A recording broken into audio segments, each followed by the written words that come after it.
Collector महोदय के सड़क के बारे में विज्ञापन प्रेषित करने आए थे। जो भेड़ी रोड से पारी नाला, वो कच्ची रोड है जिसमें बिजली विभाग का भी वहाँ ऑफिस है और सब स्टेशन भी है। आए दिन बरसात में पूरा कीचड़ रहता है, किसानों को खाद बीज ले जाने में बहुत परेशानी होता है। इसलिए हम लोग पूरा ग्रामवासी के द्वारा इस रोड का मांग की है, पक्की रोड का। तो अभी तो बजट में गटला से बारिकला बाईपास का वो अलग रोड है, वो रोड अलग है, वो अलग से रोड बनेगा। ये रोड कौन सा है?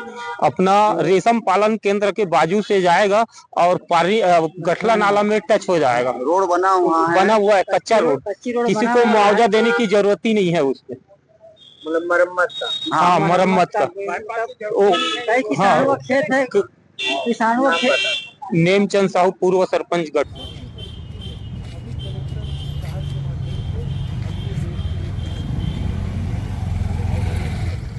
आगे अब ये राष्ट्रव्यापी आह्वान है।